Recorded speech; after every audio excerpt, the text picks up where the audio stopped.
إلى نبي محمد صلى رسول الله صلى الله عليه وسلم وكافة الأنبياء والمرسلين ولجميع المسلمين والمسلمات والمؤمنين والمؤمنات وخصوصا إلى حضرة الشيخ عبد الصمد البالنباني وإمام الغزالي شاء لله لهم الفاتحة.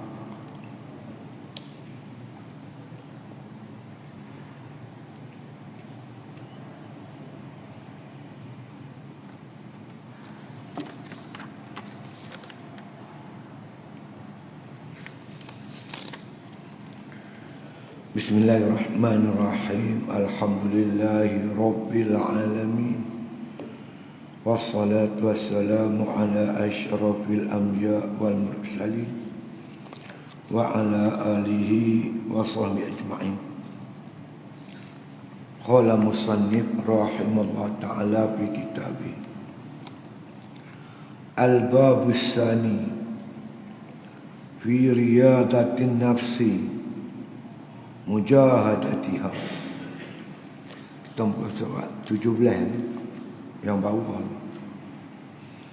Bermula bab yang kedua pada menyatakan kaifiat menyucikan akan nafsu al-amarah, yakni menyuci akan hati daripada segala sifat kejahatan dan daripada segala perangai yang kecelaan, dan memerangi akan nafsu amarah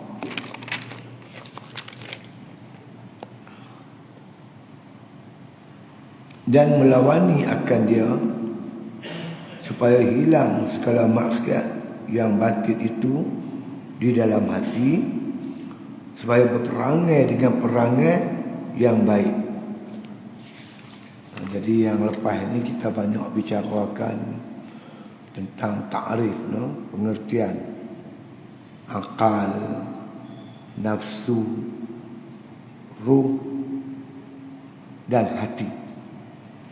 Jadi empat perkara ni namanya berlain-lainan, tapi hakikat dia satu. Hakikat dia satu. Kalau dia boleh berfikir secara sempurna, orang panggil dia orang berakal. Hidup pasal ada ruh. Ruh pun dia, akal pun dia. Tapi kalau dia cenderung ke arah kejahatan, orang panggil dia nafsu. Kalau dia suka berbolak-balik, saat macam tu, saat macam ni, orang panggil hati. Hati ni kalbun. Orang Melayu panggil kalbun. Kalbu ada juga, kalbu. Maknanya tu hati tu. Hati ni maksud kita sini jantung. Kalau hati fizikal tu jantung, yang duduk pada bawah tu jantung. Kalau hati nurani satu jisim yang halus yang duduk di jantung kita. Maknanya kalau sekiranya maknanya kita kata jantung tu bergerak, dia ada lah situ. Jantung tu sengap, kita mati, dia keluar daripada tubuh badan kita. Tu juga dinamakan hati. Hati ke nafsu ke akal ke ruh, hakikatnya sama. Jisim yang halus dijadikan oleh Allah Ta'ala untuk kita ni. Jadi ni banyak bicara bab nafsu, bab hati. Jadi dia makan nafsu sebab dia cenderung ke arah kejahatan. Jadi dia kena ditarbiyah, dia kena dididik. Bukan nak buang nafsu, nafsu tak boleh buang. Buang nafsu macam buang ruh lah. Mana boleh buang, tak boleh buang. Kalau dia keluar dari diri kita, kita mati. Jadi Islam datang bukan untuk buang nafsu tu, didik dia bagi jadi elok. Daripada nafsu yang dinamakan sebagai nafsu amarah. Amarah ni orang memiliki nafsu ni jika nak buat jahat ya.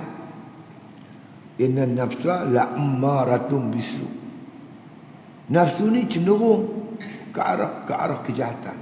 Hati tu teringin nak buat jahat ya. Tak ada teringin sedikit pun nak buat baik. Itu orang panggil nafsu amarah. Inna nafsa la ammaratun bisu. Sungguhnya nafsu, sungguhnya makna kata nafsu ni dia nak heret kita ke arah kejahatan. Tak ada lepas tu nak heret kita ke arah kebaikan. Kalau kita dapat hidayah, petunjuk dari Allah, bila kita sedar betapa jahatnya nafsu, kita ada usaha untuk memperbaiki nafsu ni. Mungkin kita rajin main mengaji, mula pergi masjid, mula dah berfikir ke arah kebaikan, nafsu kita berubah jadi baik sikit. Dia panggil nafsu lawamah. Lawamah ni dia ada salah diri lah. Sampai bila aku nak jadi macam ni, mayang dah apa dah, aku nak mati, takkan tak ada langsung nak buat baik. Dia mula berfikir ke arah tu. Itu dipanggil nafsu lawamah. Lawamah ni kritik. Dia suka kritik diri dia. Kalau kita rajin lagi, mula dah belajar bab semayang, berkawan orang baik, rajin main masjid, mungkin dia turun lagi nafsu mulhimah. Mulhimah ni dia telah mendapat ilham daripada Allah. Mendapat ilham. Ilham ni makna kata khatib yang ditiup oleh malaikat ke dalam hati hamba, hingga menyebabkan orang tu cenderung nak buat kebaikan. Nafsu makna mulhimah ni, dia dah cenderung buat baik, tapi masih ada riak lah, ujub lah, takabur lah, ada main lagi, penyakit batin ada lagi. Tapi jasad dia mula cenderung sangat dah mengerjakan kebaikan. Itu nama nafsu mulhimah, dapat ilham. Kalau dia rajin lagi, dia mujahadah lagi, dia akan sampai kepada nafsu mutmainnah. Mutmainnah ni nafsu yang tenang nak buat ibadat. Kalau mulhimah nak buat ibadat, dia kena bergaduh, berlawan dulu baru boleh buat. Tapi nafsu mutmainnah ni, dia dah tenang melakukan taat kepada Allah Ta'ala. Boleh buat dah, boleh buat ibadat dah. Orang panggil semayang, hayya ala solat, dia dengan mudah mai dah semayang. Kan? Dan dia telah berjaya, makna kata alhamdulillah dapat petunjuk kepada Allah Ta'ala. Sikit demi sikit dia telah buang penyakit-penyakit rohani dia, seperti hasad, dengki, takabur dan sebagainya. Kita kena berjuang sungguh-sungguh sampai tang ni. Kalau tak sampai tang ni, kita dalam bahaya. Masuk kubur kita bahaya, padang mahsyar kita bahaya, syurga neraka tak tahu apa cerita lagi. Kalau sampai mutmainnah, insya-Allah kita selamat. Ya ayyatuhan nafsul mutmainnah, irji'i ila rabbiki radiyatan mardiyah. Kita nak mati, Allah panggil mai, jemput kita masuk syurga. Ataupun ada orang kata nafsu yang tu panggil istiqamah dalam ibadat. Seperti mana firman Allah Ta'ala, innal ladzina qalu rabbuna Allah summa istaqamu tatanazzalu alaihimul malaikatu alla taqafu wa la tahzanu wa abshiru bil jannati allati kuntum tu'adun. Orang yang berkata Tuhan mereka Allah, summa istaqamu, lepas tu dia beristiqamah dalam melakukan ibadat, tenang buat ibadat, istiqamah dalam ibadat. Bila dia nak mati, kata Allah, Allah hantar malaikat mai. Tatanazzalu alaihimul malaikah, Allah hantar turun malaikat mai jumpa dia. Apa malaikat kata? Alla takhafu wa la tahzanu. Jangan takut, jangan duka cita. Abshiru bil jannati allati kuntum tu'adun. Aku datang ni nak habaq kabar gembira, syurga yang Allah janji untuk kamu. Serentak dengan itu Allah buka pintu langit. Orang nak mati ni dipandang ke atas, Allah buka pintu langit. Fakashafna anka rita'aka fabasarukal yawma hadid. Kami kasyaf, kami buka pintu langit, kami kasyaf. Penglihatan dia hari itu amat tajam, nampak dah. Maka dia pun mati pelan-pelan, menemui Allah dengan jiwa yang tenang, mutmainnah. Jadi kita paling kurang tani, sampai tani Allah angkat nafsu radiyah, mardiyah, kamilah. Yang tu Allah angkat pelan-pelan. Tapi kita kena usaha paling kurang mutmainnah. Jadi macam mana nak buat? Ni yang Imam Ghazali nak cerita. Dia nak cerita cara nak buat tu macam mana. Kan tajuk kita ni Al-Babus Tsani, bab yang kedua. Bab pertama dulu nak kenal nafsu, nama-nama dia, akal apa-apa semua dah kita tahu. Masuk bab yang kedua, iaitu fi riyadin nafsi, iaitu dalam riadah. Riadah ni latihan. Orang riadah duk berlari cepat, pagi-pagi duk jogging, itu riadah lah. Wa mujadatiha, iaitu mujahadah, berjihad lawan dengan nafsu. Jadi nafsu ni dia tak boleh rentap dengan cepat. Dia kena pelan. Tok Guru saya dia kata dia buat contoh lah, contoh mudah faham. Tok Guru ni selalu buat contoh bagi kita mudah faham. Lah ni dia kata kita berak pukul 7 pagi. Kita nak tukar berak pukul 8 pagi. Boleh tak? Duk berak pukul 7 pagi, lama dia zaman Tok Naduk dulu. Main ni kita nak tukar 8 pagi kata. Boleh tak? Dia kata boleh. Buat pelan-pelan, jangan mengejut. Mula-mula kita berak pukul 7, tukar 7 suku. Hari mula-mula tu duk melilau nak berak sangat dah. 7 suku baru berak. Masuk kedua, hari kedua dia mula ringan sikit. Hari ketiga mula ringan. Sampai seminggu kita boleh tukar berak kita 7 pagi sampai 7 suku. Tukar pula 7.30 macam tu juga. Dalam masa sebulan atau 2 bulan kita berjaya tukar berak kita pukul 7, pukul 8. Itu contoh dia buat lah. Nafsu kita begitu. Dia kena, makna kita kata kena mujahadah. Tak mujahadah, tak lawan dia tak boleh. Nak biar dia tak boleh. Kalau kita biar sampai ketua lah. Yang tak main masjid, tak main masjid lah. Yang tak mengaji, tak mengaji lah. Yang buat jahat lah. Dia kena lawan, kena mujahadah. Pasal kanak-kanak ni, nafsu ni macam kanak-kanak kecil. Nafsu macam perangai budak-budak. Tahu budak-budak? Tak bagi sekelap riau. Betul. Nafsu tak dapat apa sikit riau. Datang ujian sikit pun riau. Budak-budak cubit sikit riau. Tak boleh sentuh sikit. Itulah nafsu. Kanak-kanak ni, nafsu ni macam kanak-kanak kecil. Orang tetua kata. Kalau tak dilah, dia menyusu sampai ketua. Tahu tak lah? Apa lah? Anak kita duk menetek susu mak dia. Sampai umur 2 tahun. Nak buat apa? Gigi dah panjang, nak gigit putin tetek mak dia tu. Mak dia pun sakit. Dia kena lah. Nak lah macam mana? Orang tua dulu dia ambil akak seruntun, dia tenyih bungkuk pasu. Ambil ayak dia sapu kepala tetek mak dia tu. Dia isi sap pahit, tinggal terus. Itu nama mujahadah, riadah. Kalau orang tak buat begitu, dia menyusun sampai kedua. Masuk pasti. Kerja satu hisap lagi. Kerja dua, kacau lah tu. Dia sampai berjagut ceramah. Mak-mak macam biasa lah. Kacau. Dia kena lah. Lah tu untuk pisahkan dia daripada menyusu tu. Kita pun begitu. Jangan biar nafsu kita. Tu jenis tak main masjid, duduk kedai kopi sampai ketua. Betul. Dah tua sudah nak main. Baca Fatihah tak erti. Apa pun tak tahu. Apa satu tak tahu. Sifat 20 pun tak tahu. Mayang pun tak tahu betul tak betul. Nak betul Fatihah dah malu. Lama lepas sudah jadi macam tu. Sebab tu kita kena mujahadah. Mujahadah ni pelan-pelan. Nak rentap tak boleh. Buat sikit. Ulama kata dalam mujahadah ni kita kena 3 pasal. Contohlah, kita nak makit malam, malam tahajud. Nafsu tak mau. Kalau kita tak lawan nafsu sampai sudah tak boleh. Nafsu ni mula-mula kena paksa. Paksa dia, mujahadah, lawan dia, jangan ikut cakap dia. Pasanglah jam loceng ke, set jam ke, pesan kat isteri kita suruh gerak ke, buat macam-macam lah. Mula-mula memang payah. Tapi kalau tuan-tuan lawan lagi, Tuhan tolong. Wallazina jahadu fina lanahdiyannahum subulana. Siapa sungguh-sungguh di jalan kami tunjuk jalan. Tuhan bantu.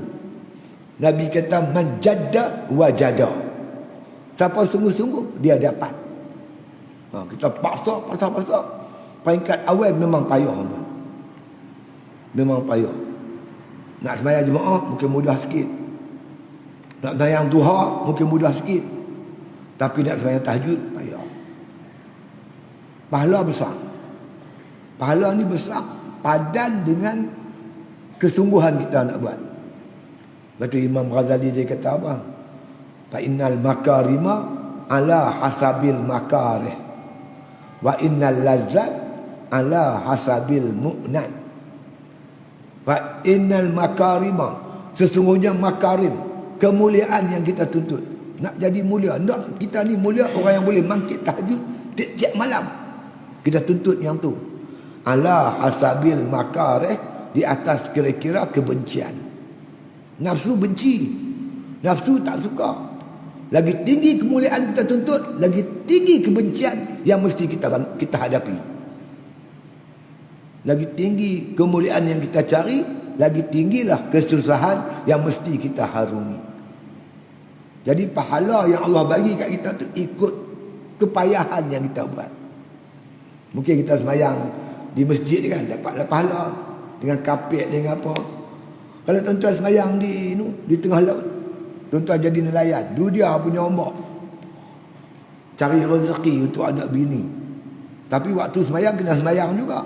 Semayang tabut cabaran, dia lagi besar pahala. Kalau tuan-tuan semayang di medan perang, semayang tu dia peluru cup atas kepala, lagi pahala besar. Pahala ikut kadar kesusahan yang kita hadapi. Fa innal makarima ala hasabil makarih. Sesungguhnya kemuliaan itu ikut kadar kebencian. Wa innal lazzat ala hasabil mu'nat. Sesungguhnya kelazatan, kesedapan itu ikut kadar belanja. Apa maksud?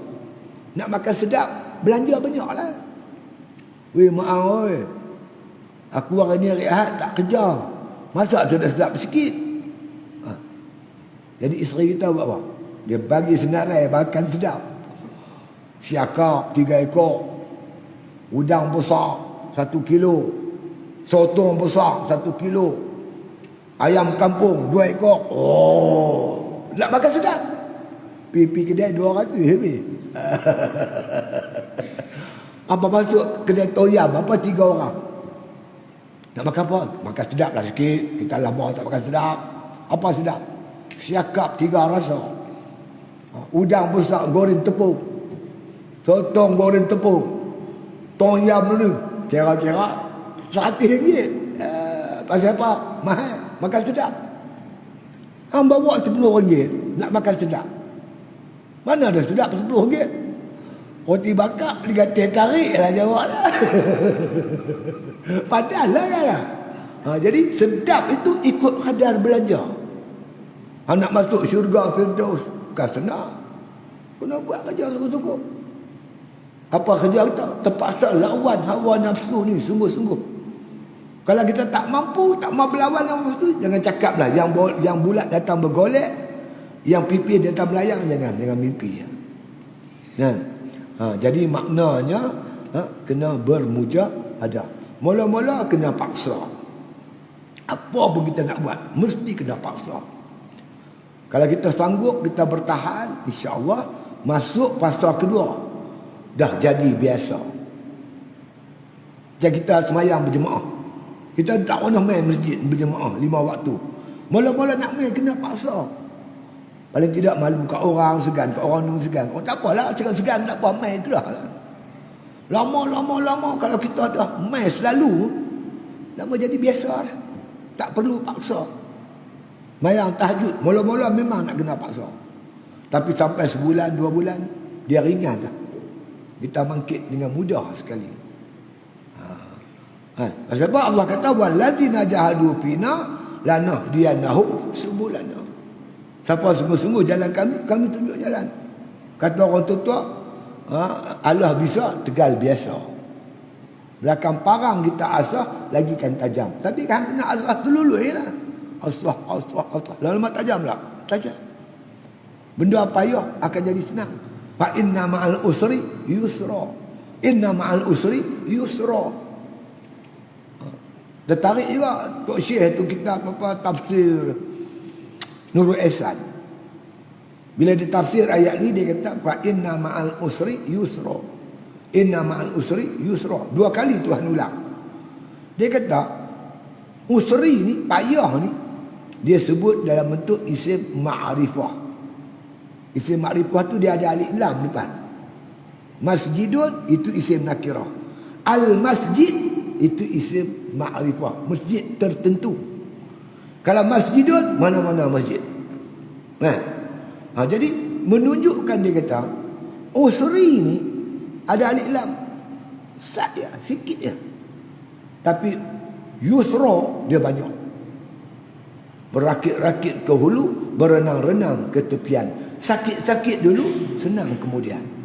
Sakit sikit, tapi ujungnya senang.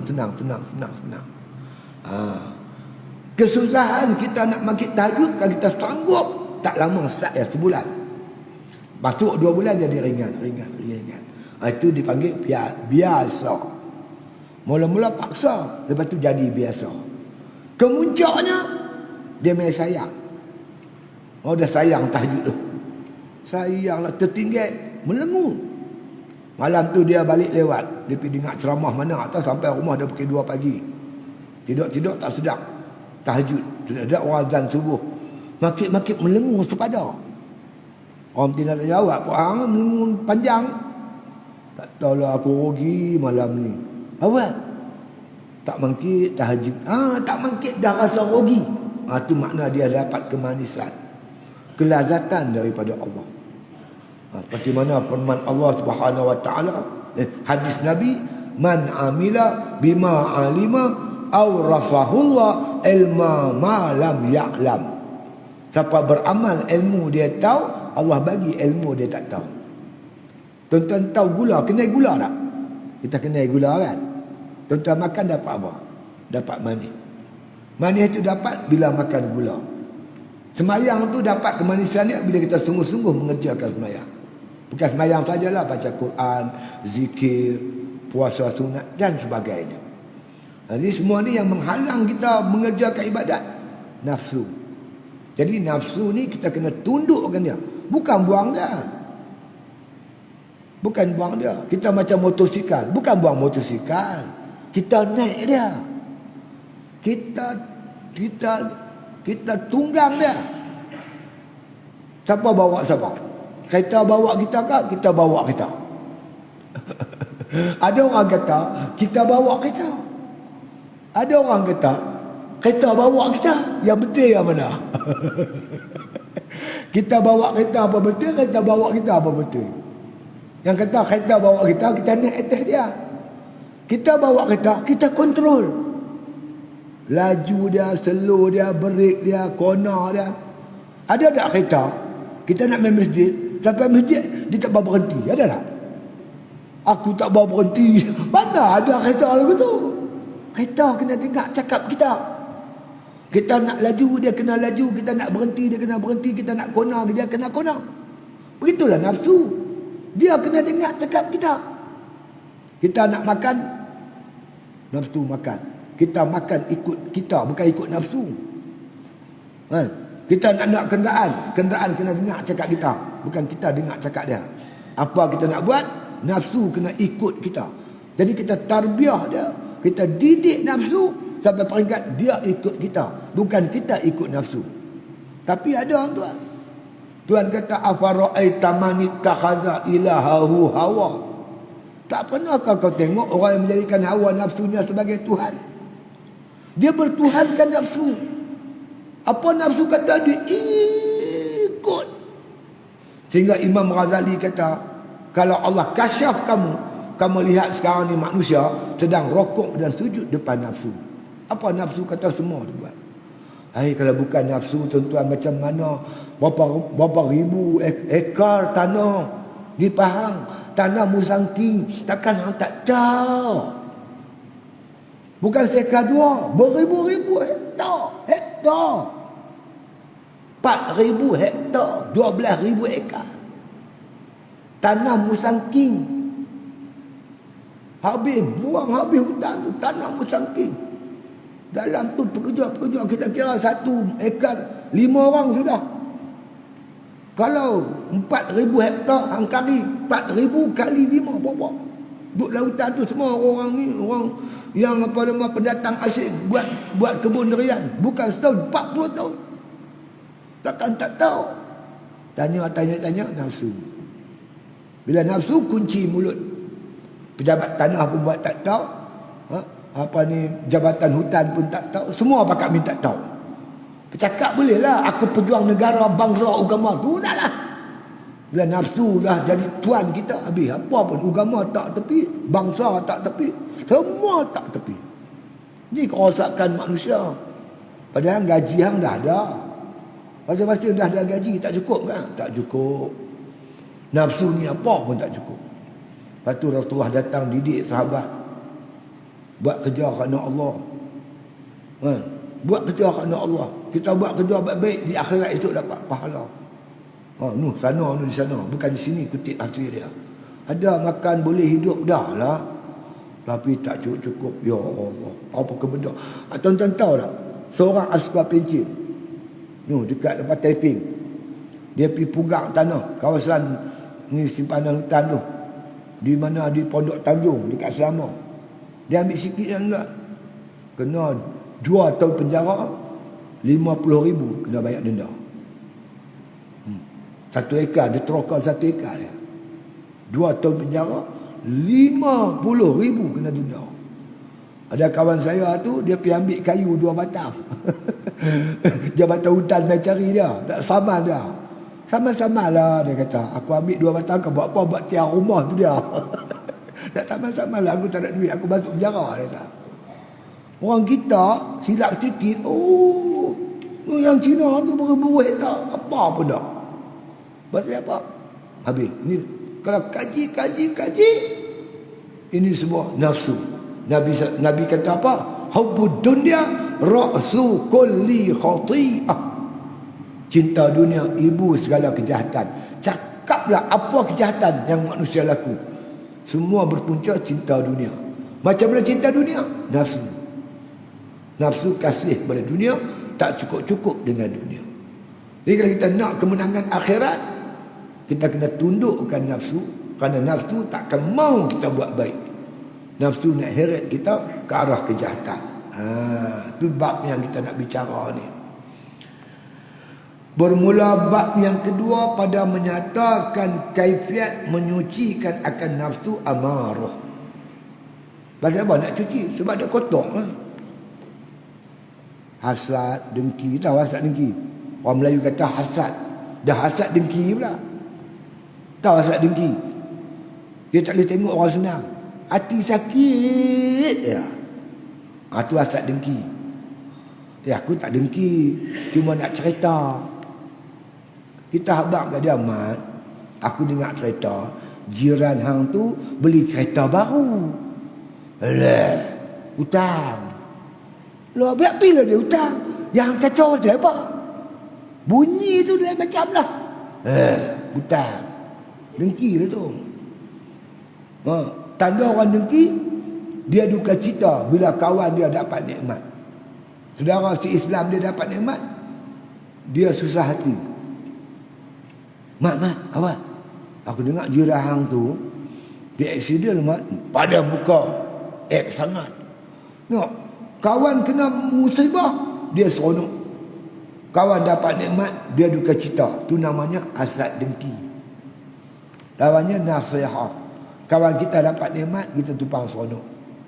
Kawan kita kena bala, kita duka cita. Itu baru orang Islam. Innamal mu'minuna ikhwatun. Orang beriman ni bersaudara. La yu'minu ahadukum hatta yuhibba li akhi ma yuhibbu li nafsi. Tak sempurna iman seorang tu, Nabi kata, melainkan dia suka, sayang kat sahabat dia dengan barang apa yang dia suka.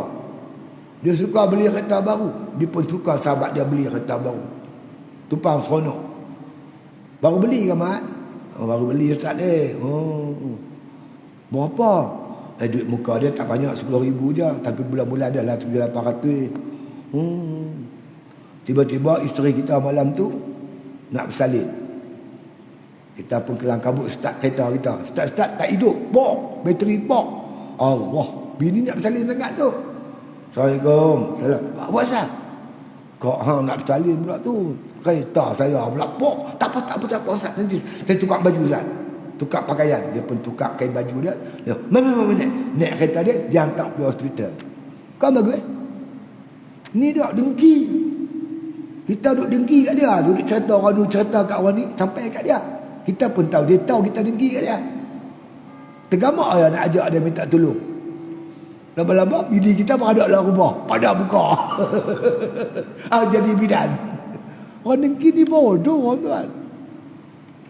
Kita ni lah ni masalah kita nyanyilah, tuan. Dengan orang Islam, loh cengih nak mampu dengan orang kafir, patah lehat.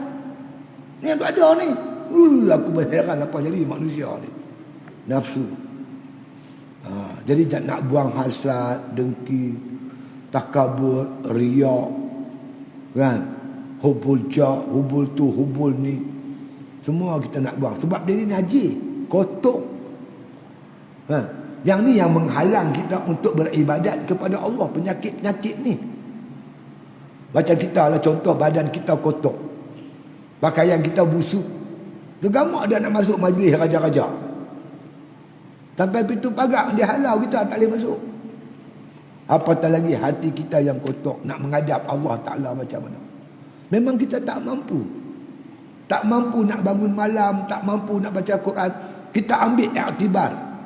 Kita nak main semayang ni, Allah suruh kita bersuci daripada najis pakaian kita, badan kita, daripada hadas kecil, hadas besar. Nak semayang kena bersih. Maknanya kita ni nak menghadap Allah kena bersih. Pasal apa? Hati ni bersih, kena bersih. Inna Allah la yanzuru ila suwarikum wa a'malikum. Innama yanzurullah ala qulubikum ila qulubikum. Allah tak perhati amal ibadat hang. Allah tak perhati rupa segak hang. Yang Allah perhati hati. Hati itu tempat tindik Allah Subhanahu wa taala. Hati yang berlemah, berseredak, kotor, tak layak menghadap Allah Ta'ala. Jalan dia, kita kena bersih. Kena kita cuci hati kita tu. Nak cuci dengan apa? Macam mana cara? Ni yang Imam Ghazali nak cerita tu, cara cuci hati tu. Cuci jasad semua orang tahu. Makin bagi gosok gigi, shampoo muka. Dia tak? Cuci hati. Apa alat dia? Apa kaedah dia?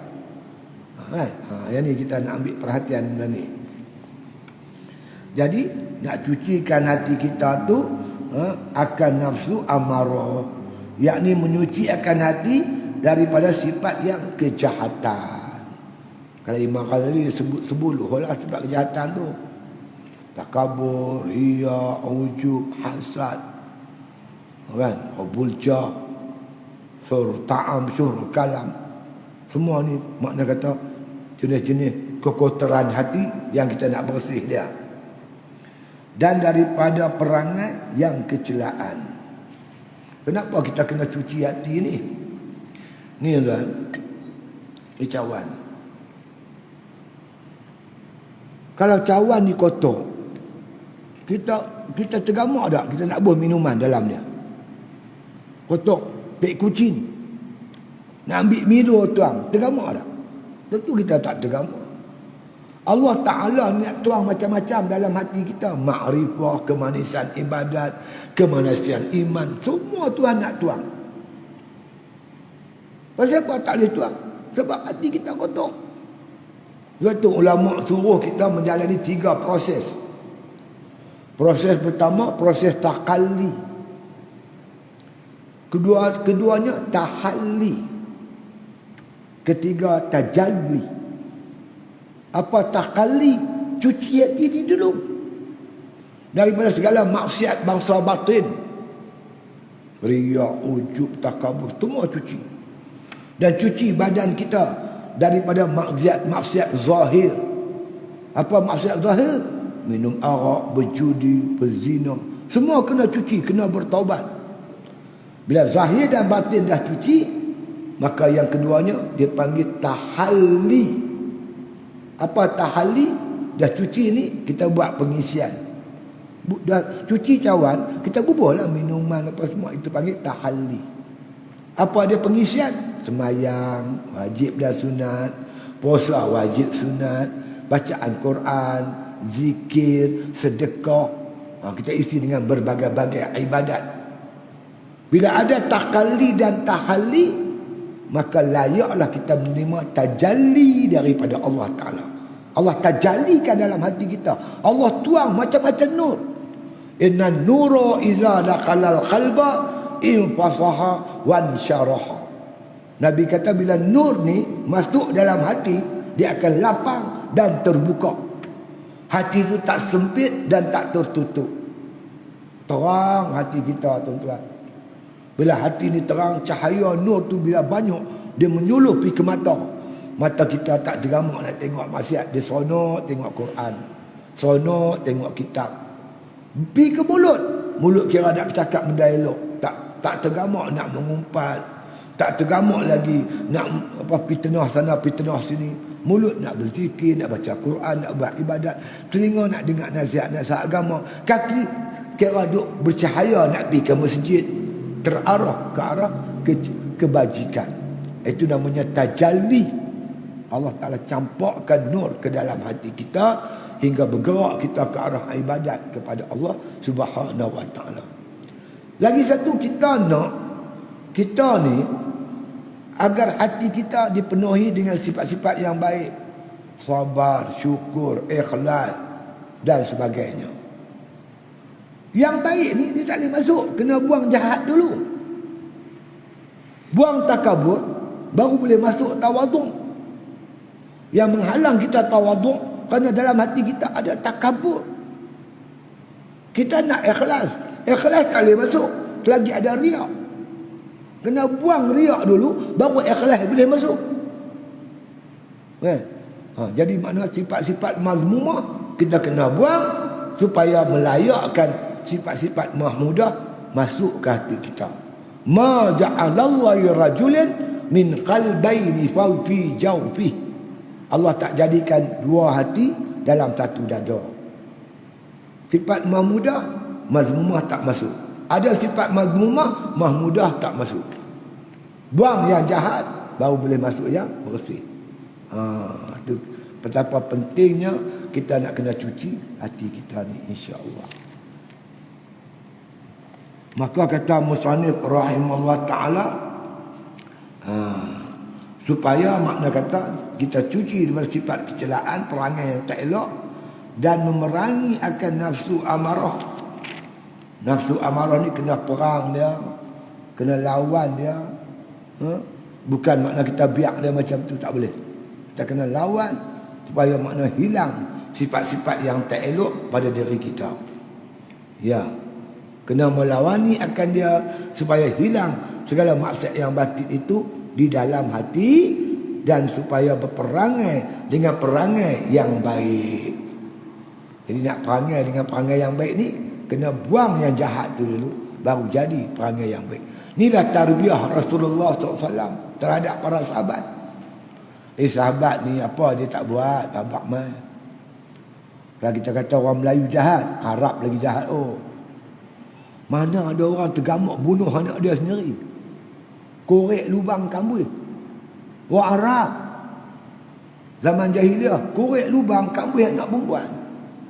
Tu pun Nabi bentuk jadi elok. Apa Nabi bentuk? Bentuk hati. Sebab tu ayat Quran yang turun peringkat awal semua buat hati. Bab akidah, bagi perbetul dalaman hati ni, bagi elok. Bila hati dia elok, baru Nabi bawa mereka pergi hijrah ke Madinah. Barulah berjuang, berjihad, berperang menegakkan Islam. Jadi oleh itu kita buat macam itulah.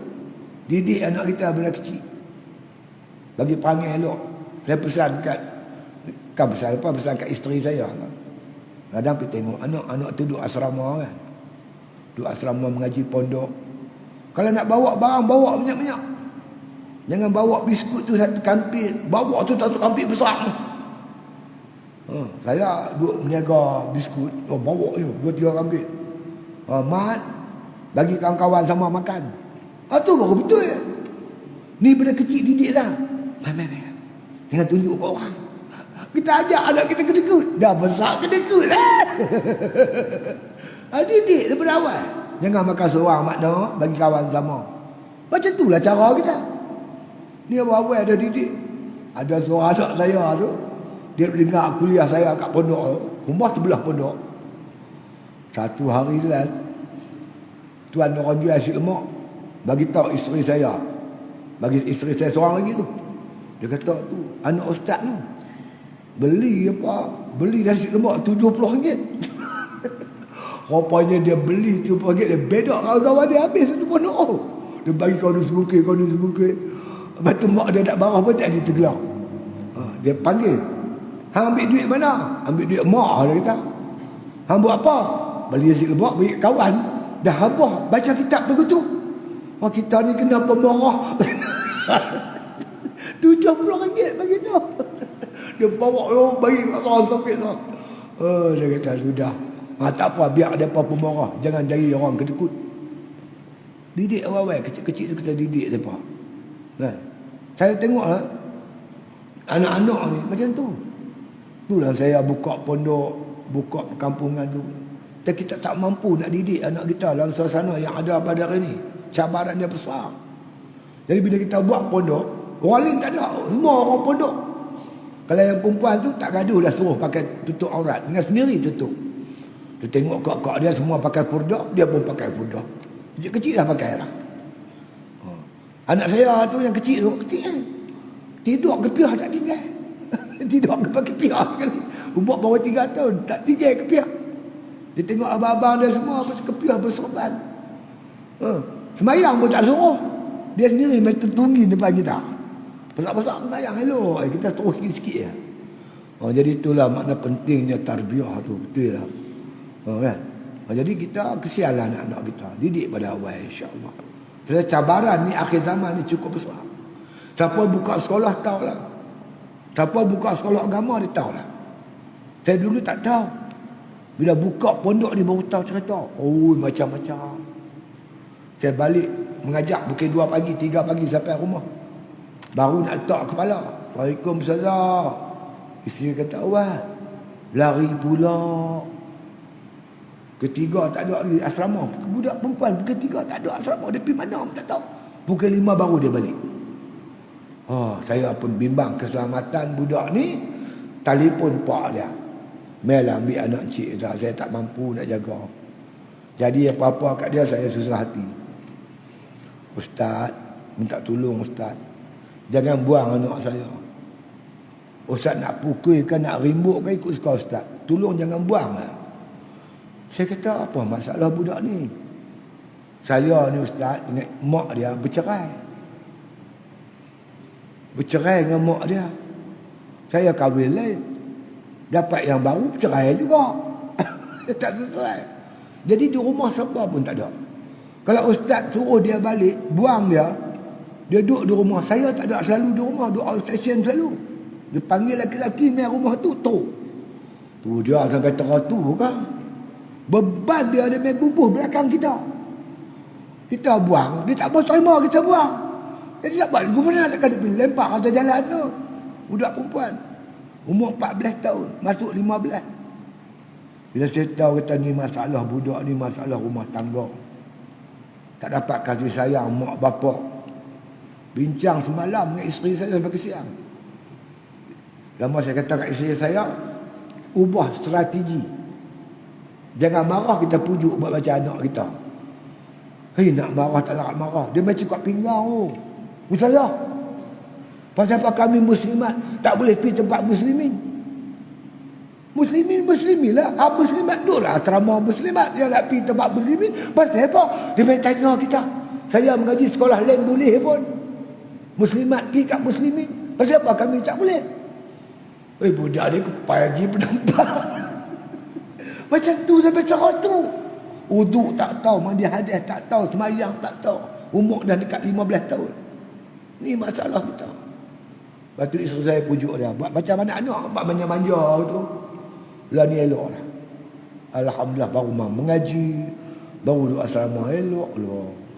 Seorang boleh lah. Keramai semua lah betul. Apa? Kita ada anak bini, nak manja anak bini kita lah. Nak manja budak-budak sementara tu mana boleh. Teruk tu lah.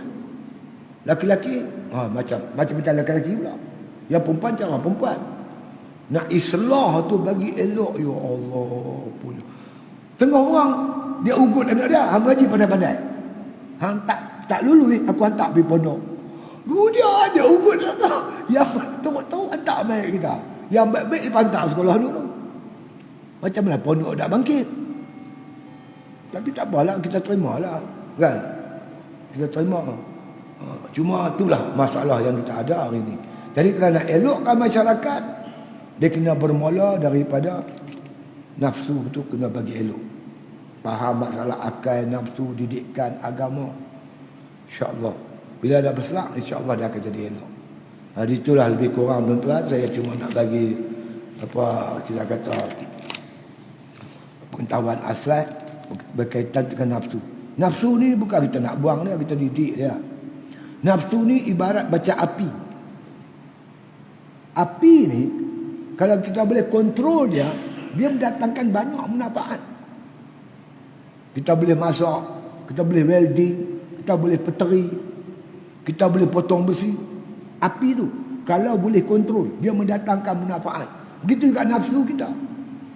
Nafsu makan, nafsu nakkan reta benda, tak apa. Kita didik dia elok, kita kontrol dia. Cari reta dengan halal, kita guna untuk buat kebajikan. Boleh? Tak ada masalah. Macam juga ayat. Selagi kita boleh kontrol dia, dia mendatangkan manfaat. Ayat hujan turun kan. Kita empang elok, kita hantar pergi bendang. Orang boleh tanam padi. Hantar pergi kelang-kelang, dia boleh buat keluar produk cantik-cantik. Hang hantar main masjid, orang boleh guna ambil uduk. Hang hantar pergi taman perumahan, boleh guna untuk basuh, untuk makan, minum, masak dan sebagainya. Tapi kalau tak boleh kontrol, habis. Api ni kalau boleh tak boleh kontrol, dia akan bakar habis semua, binasa. Ayat pun begitu. Kalau dah tak boleh kontrol, banjir. Nafsu macam tu lah. Bila tak boleh kontrol, habis rosak. Nafsu syahwat, laki-laki nak perempuan, tak boleh kontrol. Tu yang tuan-tuan tahu dah hari ni, setiap minit di Malaysia ni, anak luar nikah 6 orang gerak. 1 minit 6 orang. Bukan sejam, 1 minit. Anak luar nikah. Bila cek DNA, kebanyakannya Melayu. Anak luar nikah lah ni sekarang. Mengikut Jabatan Pendapatan Negara, ada 500,000 anak luar nikah yang tak sah taraf. Taraf perkahwinan.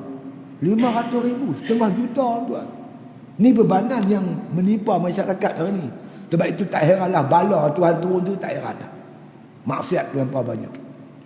Habis kalau kita tak boleh tolong orang, paling tidak kita jaga anak isteri kita. Jaga diri kita, anak qu anfusakum wa ahlikum nar, paling kurang. Jaga diri kamu, keluarga kamu daripada bakaran api neraka. Tu paling kurang. Kalau mampu, kita tolong orang lain pula sama. Insya-Allah. Inilah tuan-tuan kesan-kesan jahat daripada nafsu, insya-Allah. Tukuk surat tukuk no, kita semua akan datang. Cuma depa duk keluar barang tak jual. Cuma nak promosi sikit petang ni. Saya dalam 2-3 bulan ni saya bertemu dengan satu produk tuan khusus untuk penjagaan jantung. Saya lepas kena stroke dulu, saya pergi cek doktor. Doktor cek lah buah pinggang, jantung semua cek lah. Dia cek jantung mengikut kata pakar, doktor pakar tu, jantung Ustaz ni okey. Tapi dia tak syok tu. Dia punya dinding ada tebal sikit. Saya pun tanyalah kawan-kawan semua apa maksud daging tebal, jantung tebal. Dia berkata kolesterol, lemak tu. Jadi saya pun makan ubat hospital apa semua. Dan saya tuan, bila buat kerja, dia bunyi macam penat. Begitu. Kalau tidur orang, isteri saya lah cerita, dengar bunyi mengong. Begitu. Tapi bila saya jumpa produk ni, insya-Allah saya amalkan dia. Nampaknya alhamdulillah. Makin lama makin bertenaga dan bersemangat. Gitu. Semangat ni daripada malam tadi ni di Jelutung. Malam tadi di Jelutung, Masjid Jelutung. Pagi tadi kuliah subuh Taman Sena. Apa Sena? Ni depan ni terus sampai sana, Taman Sena. Lepas tu kuliah duha tadi Bala Batak, lepas tu Gua Payang. Ni Lohok sini. Tak lagi maghrib pula di nak pergi ke Masjid Batu. Banyaklah program-program macam tu, nampak alhamdulillah. Dia tak apa letih sangat macam dulu. Jadi ceritanya saya tengok dalam Facebook. Satu kawan tu cerita, dia kata Dia jumpa kawan dia. Dia tengok kawan dia murung yang melengung. Tanya, dia menghadapi masalah jantung. Doktor kata berapa injap tersumbat tak tahu. Perlukan pembedahan. Memerlukan bayaran 60,000 waktu tu. Melengunglah kawan nak cari duit mana. Lepas tu dia tak jumpa dah kawan dia. 3-4 bulan lepas tu dia kata saya jumpa semula kawan dia ni dengan keadaan yang ceria. Ceria, seronok. Tanya-tanya, dia kata dia tak jadi bedah. Doktor kata tak payah bedah. Apa hang buat? Hang makan ubat apa? Dia kata orang Pakistan bagi tahu dia. Orang Pakistan. Ajak dia proses cuka, apple, madu, lepas tu bawang putih, lepas tu jus kurma, apakah lagi? 6 barang yang kita duk guna selalu ni je. Tapi adalah cara proses dia. Dia kata, alhamdulillah bila saya minum tu, nampak alhamdulillah dengan izin Allah. Kawan yang dengar ni, dia cuba buat. Tapi dia kata kalau buat ustaz cara tradisional kita buat ni, makan masa 5-6 jam baru siap. Dia buat siap, dia pun bagi try kawan-kawan yang mengidap masalah jantung. Nampaknya alhamdulillah dengan izin Allah, maka dia pun buat putusan untuk buat cara komersial. Dia panggil pakar-pakar semua, orang yang berkelurusan bidang ni semua ni, kemudian dia bayar gaji ke semua, kebersihan dia, dan dapat kelulusan KKM. Lepas tu dia pasar lah, ni meletup lah tuan. Produk ni meletup. Dia punya duta perniagaan dia tu Malik Noor Badan Sedap tu. Jadi saya pun alhamdulillah, saya pun mula daripada bulan lepas saya mula buat jual. Nampak sambutan bagus tuan. Alhamdulillah dengan izin Allah. Saya ni bukan siapa. Gunakan keuntungan tu untuk bantu pondok, bantu tahfiz. Setakat ni alhamdulillah dengan izin Allah. Jadi kalau tuan-tuan nak cuba bolehlah. Kalau tuan-tuan beli direct dekat dia RM69. Saya beli banyak. Sekali saya beli dekat 3-4 kotak beli. Satu kotak tu ada 24 botol. Saya belikan 3 kotak, 4 kotak, 5 kotak saya beli. Dapat harga yang murah, dapatlah jual dengan harga RM65. Kalau tuan-tuan nak cuba bolehlah. Kok ada mak pak kita akan siapa. Jangan jadi macam kawan kita tuan di Taman Selasih. Boleh. Dia unit aman. Umur muda lagi baru 40. Saya pun tak ingat nama dia apa. Saya duduk bersembang tak tanya nama. Dia untuk sekalian badan sihat, dia pun tak tahu dia masalah jantung. Dia tengok kawan naik basikal, dia beli basikal. Baru 3 hari beli basikal. Kayu basikal tu, dia rasa dada dia lain macam. Berhenti lepas tu, telefon ambulans tak ada sampai, dia mati. Doktor cek 3 jantung tersumbat. Jantung kita bermasalah ni kebanyakannya bermula daripada darah kita pekat, berminyak, berlemak, kolesterol tinggi. Menyebabkan jantung nak pam tu, dia terpaksa kerja kuat. Dia tak larat nak pam. Jantung yang jadi masalah tersumbat tu. Jadi peranan dia ni mencayakkan darah, mengatasi masalah kolesterol, apa semua ni, untuk darah kita berjalan lancar insya-Allah, menjadikan kita sihat. Jadi tuan-tuan kalau yang belum cek, kena pergi cek hospital. Ada tak ada? Takut jadi macam kawan kita tu. Dia sendiri tak tahu dia ada masalah jantung. Sekali main 3 sumbat terus terduduk. InsyaAllah. Jadi ini lebih pada penjagaan lah. Mudah-mudahan kita sihat buat ibadat. Kan? Sihat kita kerana nak buat ibadat pada Allah Ta'ala. Tuan-tuan yang berharap tu. Cuma nak pesannya, yang pertamanya jangan buah peti air. Saya tanya syarikat yang buat tu, kenapa tak boleh buah peti air? Sebab saya mengaji dulu. Saya dulu storekeeper perubatan. Ubat ni saya jaga. Ikut teori ubat, semua ubat kena buah peti air. Lagi buah peti air lagi bagus. Tapi yang ni kenapa tak buah peti air? Oh, dia kata dia ni ada bakteria. Bakteria baik. Jangan kita letak tempat biasa, dia akan berkembang jadi cantik. Bakteria tu. Kita masuk dalam buah peti air, mungkin dia boleh mati. Jadi kita buat tempat biasa lah. Yang pertama. Yang kedua, tuan-tuan minum dia sehari 2 cancang.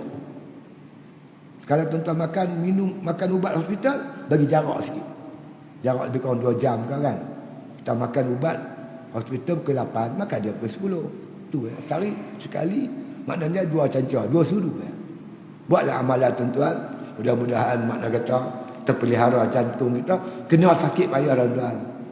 Dia kena sakit, nak buat operasi dengan 60,000 mana nak cari.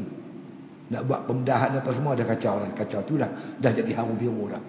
Jadi sebelum kita menghadapi apa masalah, kita jaga jantung kita. Dia tak ada efek apa-apa. Buat bahan-bahan dia cuma bahan-bahan biasa aja. Cuka apel, madu, jus kurma, yang banyaknya bawang putih. Jadi kalau tuan-tuan makan dia macam berbau sikit, bawang putih. Bawang putih bagus untuk pelancaran darah kita, insya-Allah. Di tuan-tuan yang berhajat silalah di tempat jualan sana, insya-Allah. Wallahu alam. Bismillahirrahmanirrahim. Alhamdulillahirabbil alamin. Salatu wassalamu ala asyrafil anbiya wal mursalin wa ala alihi wa sahbihi ajma'in. Allahumma rzuqna hubba wa hubba man ahabba wa hubba ma yuqarribuna ila hubbik waj'al hubbaka ahabba ilaina minal ma'il barid. Sallallahu ala khairi khalqi Muhammadin wa ala alihi wa sahbihi sallam walhamdulillahi rabbil alamin.